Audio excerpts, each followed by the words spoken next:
오늘 이 본문의 말씀은 고린도 교회가 당시에 아주 어려운 상황 중 어려운 형편에 있는 예루살렘 교회를 위하여 드리는 연보에 대해서 하나님께서 주의 종 사도 바울을 통해서 나타내신 하나님의 뜻을 기록을 하고 있습니다. 본문의 말씀 속에는 우리가 하나님의 교회를 위하여 드리는 연보, 헌금이나 헌물, 또 더 나아가서 하나님과 형제와 이웃을 향한 우리의 섬김이 이런 물질적인 섬김만이 아니라 우리의 헌신과 희생과 수고에 이르기까지 이러한 섬김이 우리 자신에게 있어서 어떠한 의미를 가지고 있는가를 분명하게 나타내고 있습니다. 우리의 섬김은 심는 것이고 하나님은 우리에게 심을 것과 먹을 것을 주시는 분이신데 넘치도록 주시는 분이라고 오늘 말씀은 기록하고 있습니다. 왜 하나님께서는 우리에게 심을 것과 먹을 것을 넘치도록 주신다고 말씀을 하십니까? 오늘 본문을 보면 모든 착한 일을 넘치게 하게 하시려고 그렇게 하신다고 기록하고 있습니다. 이 말씀을 볼 때에 어쩌면 의문이 들 수도 있을 것 같습니다. 하나님께서 모든 것을 넘치도록 주셔서 넉넉하게 하신다라고 말씀을 하시니까 우리 형편이 그렇게 넘치도록 그 여유가 있는 것 같지 않은데, 우리가 굉장히 형편이 여유가 있어 넉넉해서 마음대로 마음 편히 막 할 수 있는 것처럼 그런 상황이 아닌 것 같은데 왜 하나님께서 이렇게 말씀하시나 하는 의문이 들 수도 있는데, 이것은 우리가 잠시 후에 다루도록 하겠습니다. 우리는 오늘 본문의 말씀을 통해서 하나님께서 우리에게 나타내시는 이 섬김의 의미, 또 이 섬김을 위하여 우리에게 주시는 이 은혜에 대하여 오늘 말씀을 통해서 살펴보면서 우리 자신이 가진 인식을 하나님의 말씀에 비춰서 살필 수 있기를 원합니다. 우리가 가진 상식이나 우리의 세상적인 이해가 아니라, 우리의 느낌이 아니라 하나님의 말씀을 우리의 절대적인 기준으로 삼고 우리의 생각을 바꾸고 믿음의 눈을 뜨는 이 시간이 될 수 있기를 간절히 바랍니다. 하나님을 알게 된 주의 백성들, 하나님이 어떤 분이신지를 알고 하나님을 만난 주의 백성들이라면 누구나 다 하나님께로 말미암는 풍성한 복을 받을 수 있기를 원합니다. 하나님이 얼마나 위대하신 분이신가, 하나님이 얼마나 지혜로우시고 능력 있으신 분이신가를 알게 되면, 그 하나님이 우리를 사랑하신다는 그 사실을 깨닫게 되면 누구나 다 그 하나님께서 주시는 복을 받아서 아름다움에 이를 수 있기를 소원하는 것입니다.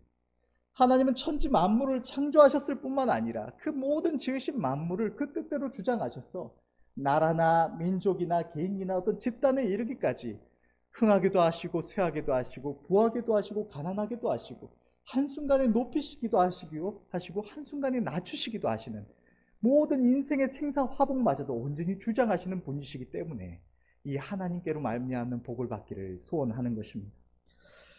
그런데 이 복이 무엇인가에 대해서는 우리의 본능적인 생각과 하나님의 생각 사이에 너무나 큰 차이점이 존재하고 있습니다.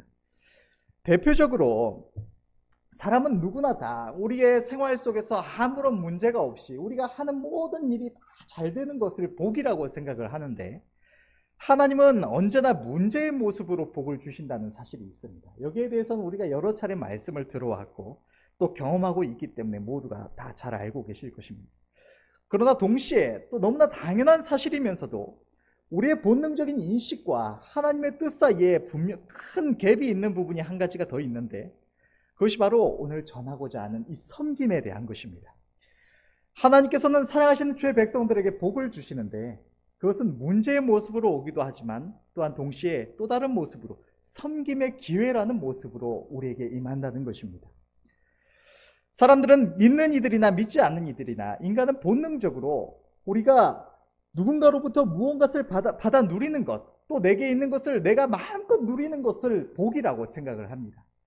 누군가가 나에게 어떤 선물을 주고 나를 좋게 대하여주고 나를 높여주고 나에게 많은 것을 이렇게 주어서 내가 누리게 하는 것을 복이다 생각하는 것입니다. 또 내가 하는 일이 다 잘 돼서 많은 것을 가지고 있고 그것을 넘치도록 누리며 사는 것이 복이다라고 생각을 하는 것입니다.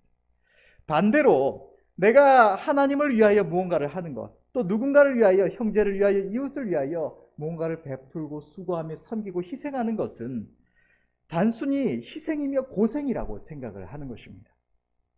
하나님의 은혜를 입은 이들은 조금 더 나아가서 내가 하나님께서 주신 이 은혜에 너무나 감사해서 그 은혜에 보답하기 위해서 또 하나님을 사랑해서 하는 헌신, 또 주님의 말씀에 대한 순종, 또 이후에 하나님께서 주시는 저 천국의 상급을 받기 위한 어떤 수고 정도로 생각하고 이해하는 것입니다.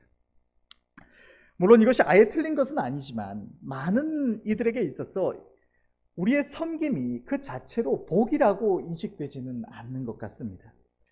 그저 하나님께서 복을 주시겠지. 내가 전심으로 주의 나라를 위하여 수고하고 희생하고 섬기면, 하나님께 무언가를 드리면 하나님께서 이후에 나의 삶 속에서 혹은 저 천국에서 많은 것을 넘치도록 이 복을 주시겠지. 30배, 60배, 100배로 갚아 주시겠지. 이렇게 막연하게 생각하고 기대할 뿐인 경우가 있는 것입니다. 그러나 하나님은 이렇게 말씀을 하십니다.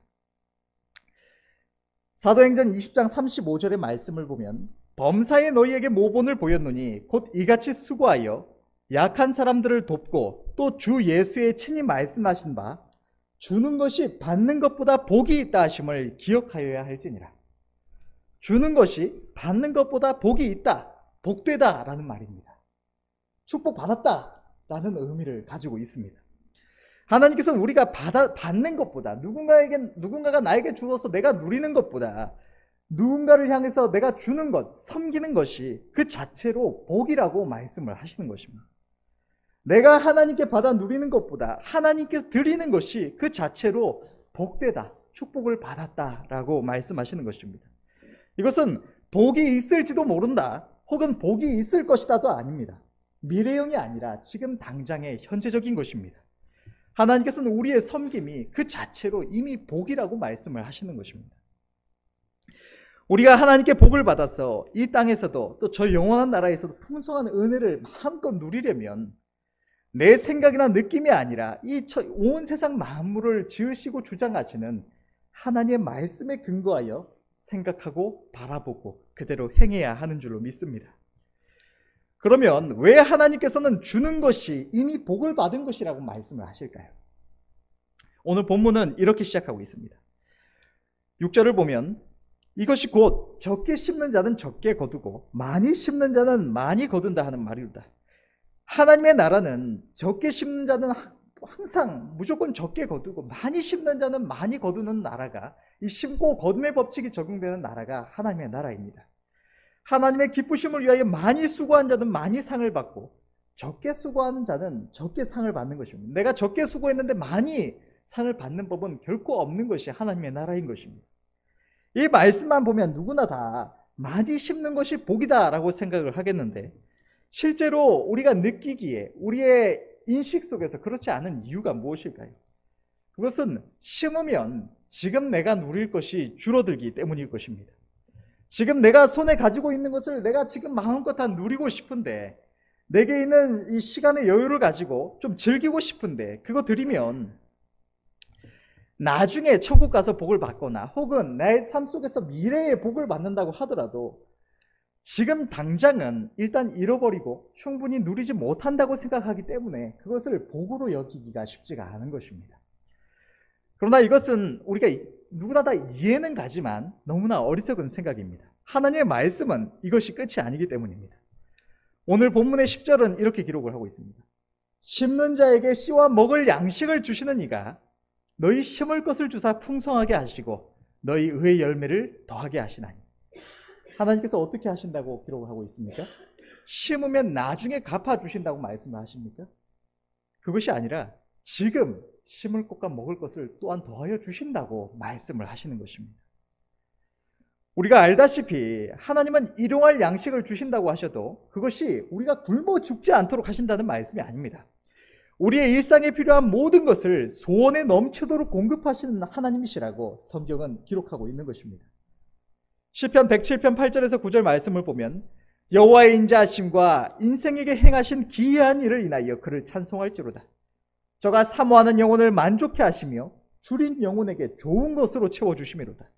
또 시편 103편 5절 말씀은 좋은 것으로 내 소원을 만족해 하사 내 청춘으로 독수리같이 새롭게 하시는도다. 하나님께서 우리에게 공급하시는 공급하심은 우리가 겨우겨우 이 땅에서 죽지 않고 살아갈 수 있게 해주시는 정도가 아니라 우리의 마음이 소원에 지나도록 넘치도록 더하여 주셔서 그로 인하여 하나님께 감사하며 찬양하게 하시는 풍성한 공급하심이라는 것입니다. 하나님은 주의 백성들이 하나님을 섬기며 형제를 섬길 때 우리가 심은 것을 보시고 나중에 축복하시고 천국에서 상을 주신다고 말씀하시는 것이 아닙니다. 이 땅에서 지금 내가 내 손에서 없어져서 일단 잃어버린다고 생각하는 그것, 내가 누리지 못하고 하나님을 위하여 또 사랑으로 희생하고 드린다고 생각하는 그것을 다시 내 손에 더해 주시고 그것도 모자라서 나중에 더 착한 일을 많이 하라고 더욱 심을 것을 주신다고 말씀을 하시는 것입니다. 물질만이 아니라 우리의 삶에 필요한 그 모든 것을 하나님은 섬기는 자에게 넘치도록 더하여 주시는 것입니다. 우리가 지금의 즐거움을 포기하고 하나님과 형제를 섬기는 자에게는 영혼의 참된 즐거움을 더하여 주셔서 괴로움 속에서 우리가 인내하며 섬기는 것이 아니라 하나님 주시는 넘치는 기쁨을 인하여 큰 기쁨 속에서 하나님을 섬기며 수고하며 섬길 수 있게 하시는 것뿐만 아니라 때로는 이 세상에서도 우리의 소원하는 것을 더하여 주셔서 더욱 큰 기쁨을 누리게 하시는 분이 바로 우리 하나님이시라는 것입니다. 하나님의 말씀은 진리이며 영원히 변치 않는 말씀입니다. 이 말씀은 천지가 변하여도 결코 변하지 않는 말씀이며 우리가 아무리 그렇게 되지 않기를 바라여도 반드시 그렇게 되고야 마는 것이 하나님의 말씀입니다. 그렇기 때문에 언제나 우리가 하나님의 말씀에 우리의 생명을 걸고 나아갈 수가 있는 것입니다. 하나님께서는 바로 그 약속의 말씀으로 심으면 씨와 먹을 것을 주시되 풍성히 주셔서 하나님의 영광을 위하여 넘치도록 심고 풍성한 의의 열매를 맺게 하신다고 말씀을 하시는 것입니다. 이 말씀에 정확하게 좀 적용이 되는 예화가 최근에 저희 집안에 있어서 제가 예화로 하나 적어온 것이 있는데 담임 목사님께서도 예배 중에 한번 언급을 하신 적이 있습니다. 그런데 정리해서 이야기를 하자면 이 예화는 사실 저보다는 저희 보배 사모님한테 관련이 된 직접적인 내용인데 작년에 저희 집안에 재정이 공식적으로는 100만 원 조금 넘게 비공식적으로는 200만 원 조금 넘게 있었습니다. 왜 공식적 비공식적을 나누느냐, 100만 원은 제가 존재를 몰랐던 돈이기 때문입니다. 보배 사모님이 보라카이가 너무 가고 싶어서 그동안 누가 이렇게 맛있는 거 사 먹으라고 좀 주거나 혹은 어떤 생활 속에서 사용할 거 어떻게든 아끼고 아껴서 조금씩 모아온 돈이 100만 원이 비공식적으로 있었습니다. 저는 전혀 존재를 알지 못했던 돈인데 작년 11월에 그렇게 공식 비공식 합해서 한 200만 원 조금 넘는 돈이 있던 중에 추수감사절을 맞이해서 우리가 저희 가정에서 100만 원 정도를 추수감사절 감사 예물로 드렸습니다. 그러고 나니까 사실 공식적으로는 이제 남은 돈이 없고 비공식적으로 100만 원 조금 넘게 있었는데 보배 사모님이 교회에서 기도하던 중에 하나님께서 갑자기 그 100만 원을 딱 떠올려 주시면서 선교할 대상을 떠올려 주시면서 그 돈을 선교하라고 뜻을 나타내 주셨다고 합니다. 제가 생각할 때 굉장히 좀 아쉬울 수 있고 괴로울 수 있을 것 같은데 감사하게도 보배 사모님이 감사하는 마음으로 기쁜 마음으로 기꺼이 한 말씀에 순종해서 그 100만 원을 선교 예물로 드렸다고 합니다. 그러고 나서 이제 12월이 돼서 또 얼마간의 수입이 들어오고 또 지출될 것이 나가고 나니까 저희 가정의 돈이 50만 원에서 60만 원 정도, 50만 원 넘고 60만 원 좀 안 되는 이 정도 돈이 남았는데 사실 그 돈이 정확하게 있다기보다는 그 돈에는 보배 사모님 생일이 12월 4일이라서 가까운 주변의 친구들과 이렇게 지인들이 생일 축하한다고 생일 선물 사라고 이렇게 얼마간 이렇게 챙겨준 돈이 한 절반 이상, 한 25만 원, 30만 원 이렇게 있었습니다. 그러니까 사실 50만 원이 저희 가정에서 온전히 이렇게 있는 돈이라고 하기에 조금 어려운 돈이었죠. 그런데 문제는 제가 그 당시 그런 상황을 사실 알지는 못했고 하나님께서 그때 당시에 제게 주시는 은혜가 너무 크고 감사해서 제가 보배 사모님한테 물어봤습니다. 보배 사모님이 제가 질문할 때마다 이렇게 무서워하는 질문이 있는데 우리 집에 돈이 얼마나 있어요? 이거를 굉장히 무서워합니다. 근데 제가 그때 저희 지금 우리 집에 재정이 얼마나 있냐고 물어보니까 보배 사모님이 숨길 만도 한데 한 20만 원밖에 없어요 이렇게 할 만도 한데 그 자기 그 받은 돈까지 합쳐서 5, 60만 원 정도 있어요 라고 말을 한 겁니다. 그래서 제가 저는 좀 하나님께 예물 드리는 데 있어서 예를 들어 50만 원 있는데 막 10만 원 예물 드린다 이러면 예물을 드리는 것 같지가 않아서 하나님께 항상 온전한 예물을 내 마음을 온전히 하나님께 드려서 예물을 드리고 싶고 물론 강도사 가정, 사역자 가정이 물질로 섬기는 것은 아니라고 하지만 하나님 앞에 내가 드릴 수 있는 좋은 것을 드리고 싶다는 이런 마음이 있습니다. 그래서 5, 60만 원이 있다길래 그러면 우리 50만 원 감사 예물로 드립시다 이렇게 이야기를 한 겁니다. 부회 사모님이 이 말을 듣는 순간 굉장히 한편 화가 났다고 합니다. 왜 화가 났느냐?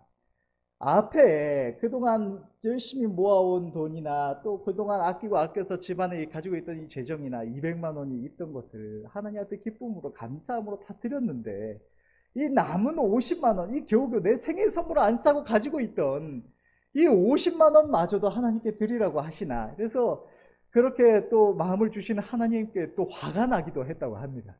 그래서 목사님한테 가서 담임 목사님 찾아가서 이렇게 상담을 요청했더니 담임 목사님께서 강도사 가정이 그렇게 물질로 섬기는 게 아니다. 다 이렇게 하는 게 아니다. 그러니까 그냥 무조건 하잔다고 하는 게 아니라 둘이서 좀 이야기를 해서 의논을 해서 좀 적당히 이렇게 조절해서 예물을 드려라. 그러면 한 20만 원은 감사 예물 드리고 한 10만 원 우리가 기쁜 일이 있을 때는 하나님께 감사하는 것만이 아니라 우리 형제들도 함께 기뻐하며 감사해야 되니까 떡값으로 좀 사용하면 어떻게든 이야기를 하신 겁니다.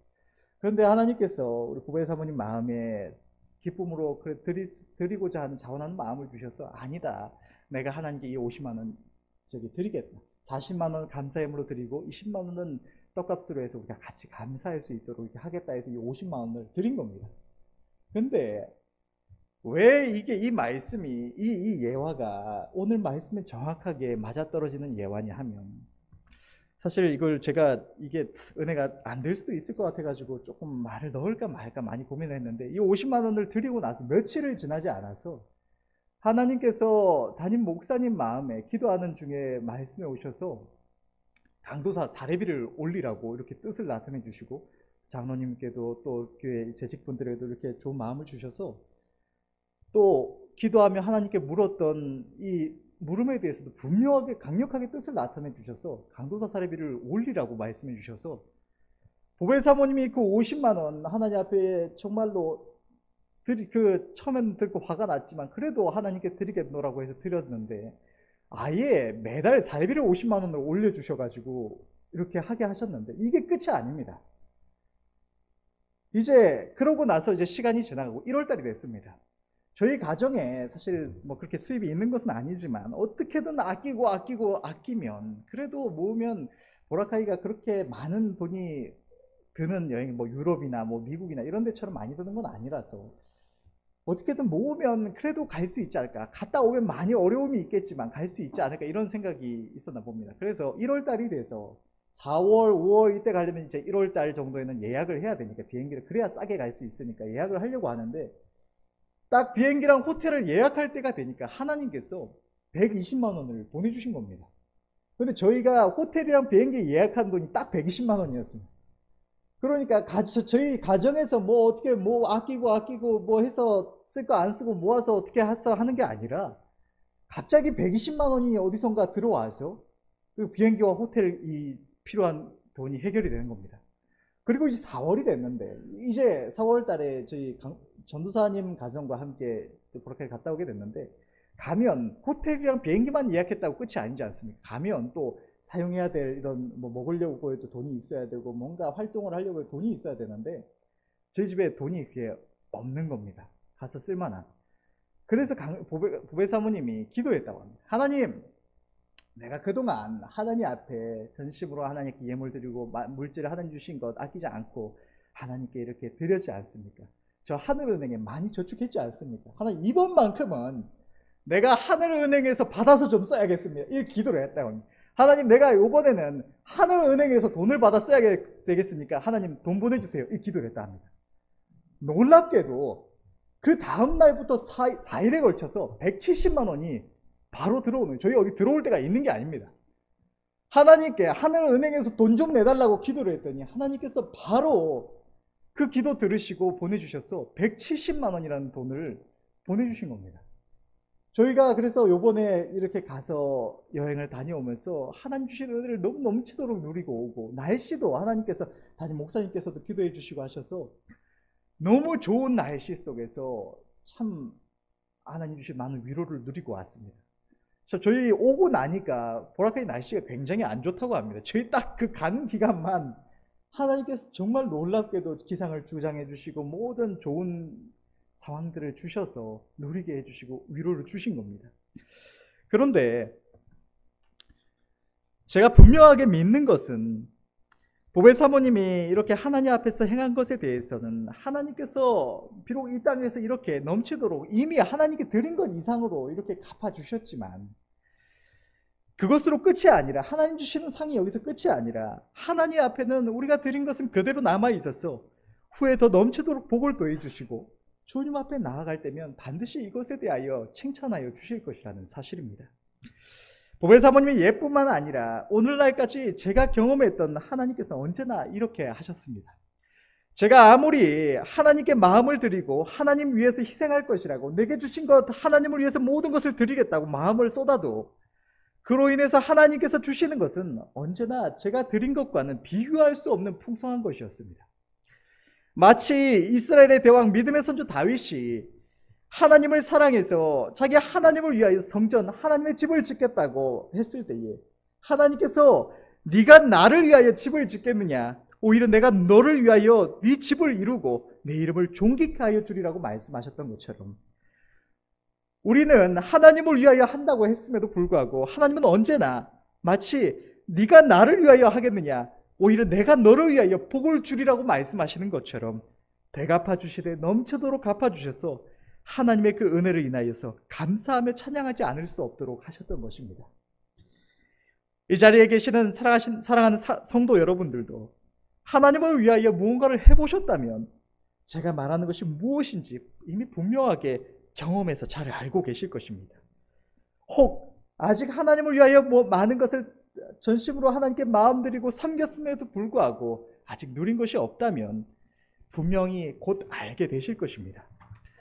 주님이 말씀하신 바 주는 것이 복이 있다, 다시 말해서 섬기는 것이 복이 있다 하신 이유는 하나님께서는 이토록 심는 자에게 씨와 먹을 것을 주시는 분이시기 때문입니다.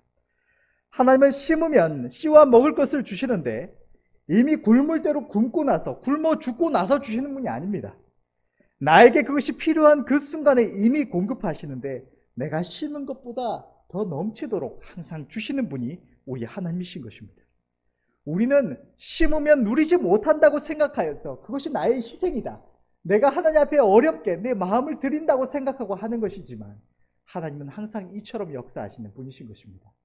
보혜 사모님이 예화에서 가고 싶은 시간 다 지나가고 기회가 되지 않아서 다 지나가고 이후에 어떤 물질을 채워주시는 것이 아니라 그 마음의 소원에 넘치도록 되갚아 주셔서 그것을 누리고 감사케 하셨던 것처럼 하나님께서는 언제나 이와 같이 역사해 주시는 것입니다. 때문에 오늘 말씀의 제목과 같이 우리의 섬김 그 자체가 복이라는 것입니다. 만일 이 세상에서 우리가 10,000원을 입금하면 언젠가 아무리 늦어도 당일에라도 내가 필요하기 전에 20,000원 이상을 주는 데다가 그 20,000원 이상 받아도 통장에는 그대로 10,000원이 입금되어 있어서 이자가 30배, 60배, 100배로 불어나는 은행이 있는데 여기에 돈을 넣으면서 내가 은행을 위해서 희생하여 섬긴다고 결단한 마음으로 예금할 분이 혹시 여기에 계십니까? 기회만 오면 좋다고 혹시라도 그 기회를 놓칠까 급히 최대의 액수로 입금하지 않을까요? 차이는 천국가 눈에 보이느냐 보이지 않느냐 이 차이에 있을 뿐인 것입니다. 하나님을 위하여, 형제를 위하여 섬기는 것은, 이웃을 위하여 섬기는 것은 이 천국은행에 저축하는 것입니다. 할 수 있는 것이 복이며 할 수 있는 기회를 주신 것이 은혜인 것입니다. 하나님을 섬기는 자가 받는 복은 가능성이 아닌 확정이며 미래가 아닌 지금 당장 현재적인 것입니다. 우리가 하나님을 위하여 또 형제들을 위하여 무언가로 섬기는 그 순간에 하나님은 불꽃 같은 눈동자로 우리를 지켜보시는데 우리가 행한 그것을 갚아주실 그 순간만을 눈을 부릅뜨고 노리고 계시는 것입니다. 기회만 와봐라 넘치도록 갚아주시리라고 기다리고 계시는 것입니다. 믿음 안에서 볼 때에 우리는 정말로 주님께 무언가를 드려서 은혜를 갚을 수가 없습니다. 이미 입은 그 은혜가 한없이 커서만이 아니라 아무리 주님의 은혜에 보답하기 위해서 주님을 사랑함으로 우리가 무언가를 한다고 하여도 할 수 있도록 마음을 주신 이도 하나님이시요, 그 기회와 상황을 주신 이도 하나님이시고, 그로 인하여 하나님께서 내게 주신 은혜와 축복은 내가 주님께 드린 것과는 언제나 비교할 수 없는 것이기 때문에 우리는 하나님께 마음을 드리면 드릴수록, 우리가 하나님을 섬기면 섬길수록, 우리가 주님을 위하여 무언가를 하면 할수록 우리는 늘 더 큰 은혜와 사랑을 잊게 되기만 할 뿐인 것입니다. 제가 전에 주일학교 사역을 하면서 보니까 부모님들이 주일학교 학생들 예배 전에 아이들을 불러서 동전이나 지폐를 이렇게 쥐어줍니다. 왜 주느냐? 이제 예배 시간이 되면 예물 드릴 때에 그냥 빈손으로 지나가지 말고 그거 예물 드리라고 이렇게 주는 것입니다. 저도 어렸을 때 그렇게 받은 기억이 있는데, 여러분, 이렇게 아이들이 어떤 돈을 받아서, 부모님께 받아서 그것을 드려야 할 시간에 예물로 드리는 그것이 아이들에게 있어서 희생일까요? 절대로 그렇지가 않을 것입니다. 다만 목적을 위하여 받은 그것을 위하여 사용하였을 뿐인 것입니다. 이 너무나 당연한 사실을 우리는 우리 생활 속에서 망각하고 살아갑니다. 우리가 누리면서 살아가는 모든 것들은 우리의 힘과 능력으로 쟁취한 것이 아닙니다. 우리의 가족도, 나의 형편도, 나의 직장도, 사업이나 나의 지식이나 나의 총명과 건강까지도 모두가 하나님께서 나에게 주신 것이며 우리는 다만 그것을 받아 누리고 있을 뿐인 것입니다. 누군가는 이렇게 생각할지도 모릅니다. 내가 죽어라 공부했으니까 이렇게 지식을 쌓았고, 내가 죽어라 고생했으니까 이러한 부를 얻어 누리는 것이 아니냐, 이렇게 생각할지도 모릅니다. 물론 아무런 노력을 하지 않고 풍성함을 누릴 수 있는 것은 아닙니다. 그러나 이것이 내 힘과 능력으로 말미암았다는 생각은 너무나 어리석은 생각일 뿐인 것입니다. 이 세상에는 아무리 노력하고 싶어도 노력할 수 있는 기회조차 얻지 못하는 이들이 너무나 많고, 자신이 아무런 잘못을 하지 않았음에도 불구하고 기형을 가지고 태어나서 제대로 움직일 수조차 없는 이들도 있고, 정신적인 장애를 가지고 태어나서 제대로 생각할 수가 없는 이들도 있고, 너무나 가난한 나라에서 태어나서 아무리 애를 써봐도 절망적인 상황을 벗어날 수 없는 이들이 무수히 많이 있습니다. 저 먼 곳의 이야기뿐만 아니라 이 나라에서도 자신의 뼈를 깎는 노력이 한순간에 물거품이 되고 자신의 수고를 누리기 전에 삶을 마치는 이들이 무수히 많습니다. 죽도록 노력했음에도 하필이면 어떤 일을 만나서 모든 것을 포기해야 하는 이들도 있습니다. 우리가 누리는 모든 것들은 재물도, 지혜도, 건강도, 시간도, 재능도, 그 외의 모든 것들이 하나님께서 우리에게 주신 것임을 깨달으시는 은혜가 있으시기를 바랍니다. 그리고 그 모든 것 속에는 항상 내가 누릴 것만이 아니라 하나님의 영광과 그의 기쁘심을 위하여 심어야만 하는 씨앗이 포함되어 있다는 사실 또한 분명히 깨달으시는 은혜가 있으시기를 바랍니다. 주일학교 학생들에게 부모가 돈을 쥐어주면서 예물 시간에 예물 드리라고 하나님 앞에 빈손으로 나아가지 말라고 주시는 그 물질처럼, 하나님께서 우리 손에 하나님을 위하여, 형제를 위하여 섬기라고 쥐어주신 물질이, 시간이, 건강이, 재능이 분명하게 있다는 사실을 우리가 항상 기억해야 할 줄로 믿습니다. 심지 않는 자는 아무것도 받지 못할 뿐만 아니라 하나님께 책망을 받습니다. 우리 옛 속담에 미운 놈 떡 하나 더 준다는 말이 있는데, 하나님의 복에 대하여는 이것은 전혀 해당하지 않는 말 같습니다. 하나님은 심는 자에게는 또 심을 더 많은 씨앗과 풍성한 누릴 것을 주시지만, 심지 않는 이에게는 씨도 먹을 것도 주시지 않으시는 분이시기 때문입니다. 하나님께서는 주의 백성들을 열매 맺는 나무, 과실수에 비유해서 나타내십니다. 하나님께서는 하나님의 은혜를 입은 주의 백성들이 의의 열매를 풍성히 맺는 아름다운 나무가 되기를 원하시는데, 주의 백성들을 나타내는 나무 중에는 무화과 나무가 있습니다. 이 나무는 이름 그대로 꽃이 없는 나무입니다. 화려함은 없지만 아름다운 열매를 맺어서 심는 자와 그 열매를 취하는 자에게 유익을 주는 나무가 이 무화과 나무입니다. 때문에 사람들의 인정이나 모두가 기대하는 것과 같은 세상적인 아름다운 모양은 없지만, 사람들이 본능적으로 하기 싫어하는 헌신과 희생과 수고로 낮은 자리에서 겸손히 하나님과 이웃을 섬기는 유익하게 하는 주의 백성들을 나타내는 나무가 바로 이 무화과 나무인 것입니다.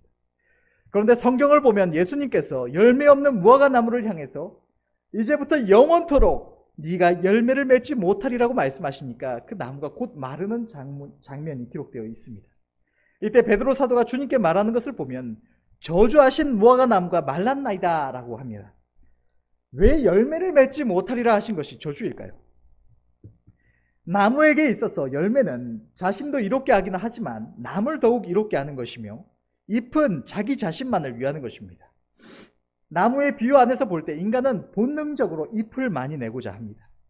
잎을 통해서 태양빛을 많이 받아서 영양분을 만들고 또 잎은 떨어지더라도 오직 나를 위한 거름이 되기 때문입니다. 다 자기를 이롭게 하는 것이 이 나무의 잎인 것입니다. 그러나 열매는 맺혀 있다가 떨어져서 거름이 되기도 하고 자신에게 유익이 되기도 하지만 본래 그 목적은 열매를 취하는 일을 이롭게 하는 것입니다. 사람이 이 나무를 심은 주인이든 지나가는 행인이든 어떤 사람들이나 동물이나 또 곤충들에 이르기까지 남을 이롭게 하는 것이 이 나무의 열매인 것입니다. 누군가가 열매를 떼어가서 먹어버리면 자기는 유익이 없고 그 열매를 맺는 데 사용한 영양분만 고스란히 잃어버리는 것입니다. 여기까지만 보면 나무의 입장에서 볼 때에 잎을 많이 내는 것이 나무에게 유익할 것처럼 보여집니다.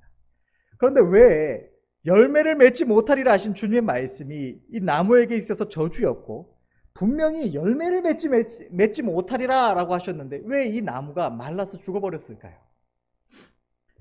열매는 나무에게 있어서 남을 위한 희생이라고 할 수 있습니다. 다시 말해서 우리의 섬김과 같은 것입니다. 네가 영원토록 형제를 섬기지 못하리라. 네가 영원토록 하나님과 교회를 위하여 봉사하지 못하리라. 네가 영원토록 너에게 있는 소중한 물질을 예물로 드리지 못하리라. 네가 영원토록 누군가에게 베풀지 못하고 혼자 누리리라. 찝찝하기는 해도 굉장히 편하고 좋을 것 같지 않습니까? 좀 바꿔본다면 시간도 없는데 봉사 같은 거 안 해도 돼. 굳이 왜 네가 나와서 봉사를 하느냐? 야, 뭘 그렇게 예물을 드리려고 하느냐? 너 쓸 것도 별로 없는데 그냥 이거 그냥 네가 잘 사용해서 너 사고 싶은 거 다 사고 마음껏 누려라. 야, 이거 얼마 안 되는 거 누구 코에 붙이냐? 그냥 혼자 써라. 여러분, 이게 저주처럼 느껴지십니까? 교회 와서 굳이 힘들게 봉사할 필요 없고 내가 그 소중한 물질 좀 마음껏 여행도 다니고 싶고 또 옷도 사고 싶고 즐기고도 싶고 맛있는 것도 먹고 싶고 이렇게 사용할 수 있는 물질, 또 가정에 있으면 내 어떤 생업을 위해서 사업을 위해서 더 풍성하게 투자할 수 있고 사용할 수 있는 이 물질, 굳이 교회에 네가 그렇게까지 하지 말고 그냥 너를 위해 사용해라. 여러분, 이게 저주처럼 느껴지십니까? 또 안 그래도 바쁜데 굳이 이렇게 와서 힘들게 와서 봉사할 필요 없다. 그냥 좀 차라리 집에서 좀 쉬어라. 저주처럼 느껴지십니까? 나무가 열매를 맺지 못하는 것, 주의 백성들이 자기 하나님과 형제를 이롭게 하지 못하는 것이 저주가 되는 이유는 하나님은 열매 맺는 나무는 더 열매 맺게 하시려고 거름을 주고 정성으로 가꾸어 주시지만 열매 맺지 못하는 나무는 거름은커녕 뽑아 불에 던지시는 분이시고 열매 맺지 못하는 가지를 거침없이 쳐내버리시는 분이 우리 하나님이시기 때문입니다. 우리의 하루하루의 생활 속에서 하나님께서 문득 우리의 마음과 생각 속에 하나님과 주님의 몸된 교회를 위한, 또 형제를 위하고 이웃을 위한 섬김의 기회를 떠올리게 해주셨을 때, 내가 무언가 섬길 수 있는 것이 있다는 것을 깨닫게 해주셨을 때, 그것을 눈 꼭 감고 외면할 것이 아니라 섬김의 기회를 깨닫게 해주신 하나님의 은혜에 감사해야 할 줄로 믿습니다. 어떤 농부가 두 과일나무를 심고 정성을 들여서 거름을 주고 나무로 가꿨습니다. 두 나무가 모두 좋은 땅에 심기우고 좋은 거름을 받고 정성 속에서 자라납니다. 그런데 한 나무는 생각하기를 열매는 남이 다 따가서 내게 손해가 되니까 열매를 맺지 말고 잎을 많이 내서 영양분을 많이 얻고 더 쑥쑥 커서 멋있는 나무가 되어야지라고 생각을 합니다. 과연 이 나무가 그 뜻을 이룰 수가 있을까요? 과연 잎을 많이 내서 영양분을 많이 얻어 누리고 자기 뜻대로 더 장성하게, 더 멋있게, 행복하게 지낼 수가 있을까요? 자기 딴에는 머리 굴려서 지혜롭게 자기 삶을 계획하고 유익하게 해보겠다고 하지만 더 많은 것을 누리겠다고 하는 것이지만 그 주인이 입만 무서워한 그 나무의 모습을 보고 걸음은커녕 그 나무를 뽑아서 불에 던지우지 않을까요? 하나님은 분명히 그렇게 하시겠다고 말씀을 하십니다. 또 다른 나무는 주인이 나를 위하여 이렇게 밤낮 고생을 하는데 좋은 열매를 좀 맺어서 주인이 좀 맛있게 먹고 힘이 나게 해드려야겠다 생각하고 열매를 맺었습니다. 비록 잎은 많이 내지 못해서 영양분은 앞으로 좀 부족할지 모르지만 나를 위하여 이렇게 걸음을 주고 희생하고 수고하는 주인의 마음을 기쁘게 해드려야겠다라고 생각하고 열매를 맺은 것입니다. 그런데 이 나무가 과연 누릴 영양분이 부족해질까요? 그 풍성한 열매 맺는 나무를 주인이 가만히 놔둘까요? 잎이 부족한 것을 보면 그 영양분이 부족하도록 나무가 더 자라지 못하도록 방치해둘까요? 주인은 더 정성 들여서 나무를 가꾸며 좋은 양분을 어떻게든 더 공급하고자 애를 쓸 것입니다. 해충을 제거하고 더욱더 많은 거름을 쏟아붓고 정성을 들여 가꾸어서 이 열매를 맺는 이 나무가 더 아름답게 자라나고 더 좋은 열매를 맺을 수 있게 하기 위하여 모든 관심과 노력을 거기에 집중할 것입니다.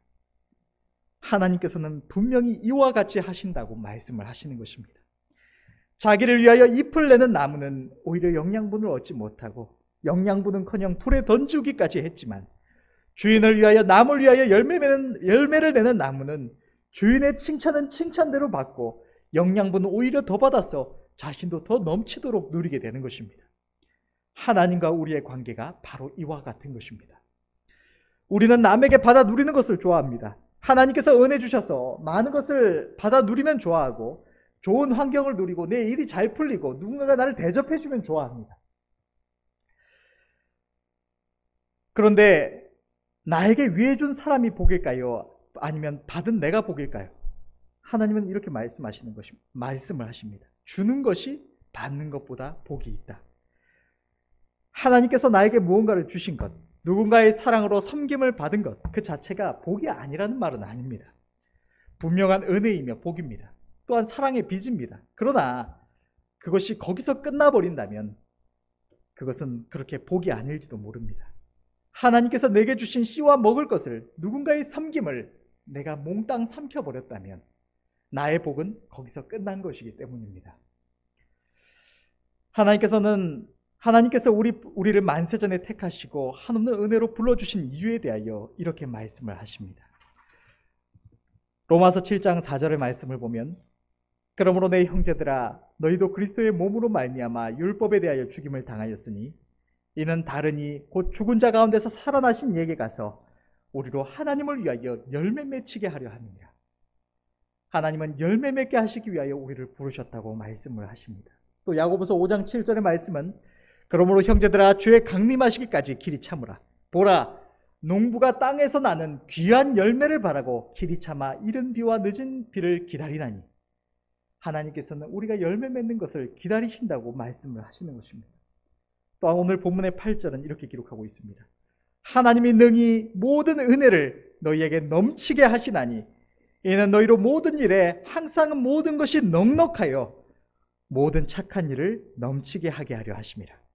하나님이 능히 모든 은혜를 우리에게 넘치게 하시되 모든 일에 항상 모든 것이 넉넉하게 하시는데 왜 이렇게 하시느냐? 모든 착한 일을 넘치게 하게 하려 하심이라. 우리가 하나님을 위하여, 교회를 위하여, 형제를 위하여, 이웃을 위하여 섬길 것이 있게 하시기 위하여 하나님께서는 이와 같이 은혜를 더하여 주신다는 것입니다. 이 말씀을 보면 이상하다, 내가 그렇게 넉넉하고 여유가 있지 않는 것 같은데 라고 생각하시는 분이 있을 것 같습니다. 아까 처음에 말했던 것처럼. 그런데 이 넉넉하게라고 해석된 헬라어의 원문은 그 의미가 우리가 생각하는 물질의 여유, 쌓아둘 정도로 여유가 있는 것을 말하는 것이 아닙니다. 여기서 넉넉하게라고 해석된 이 헬라어의 원문의 보다 정확한 의미는 남의 도움을 필요로 하지 않는 상태, 누군가의 도움을 받을 필요 없이 나의 필요가 채워진 상태를 말을 합니다. 하나님은 언제나 우리에게 모든 은혜를 넘치도록 부어주시는데 우리가 언제 어디서나 남의 손을 필요로 하지 않도록 남에게 손을 벌리지 않도록 나의 모든 필요를 하나님이 채워주셔서 내가 하나님을 의지함으로 더 이상 걱정하지 않고 모든 착한 일을 넘치게 할 수 있게 하신다는 것입니다.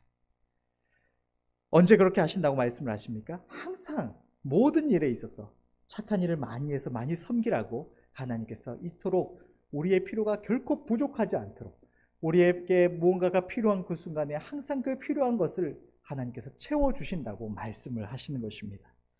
그러나 여러분, 하나님의 선하심을 오해하지 마시기를 바랍니다. 하나님은 우리를 궁핍해서 겨우겨우 손에 딱 떨어지는 물질만 있어서 궁상 떨게 만드시려고 우리에게 필요한 그 순간에만 필요한 물질을 주시는 분이 아닙니다.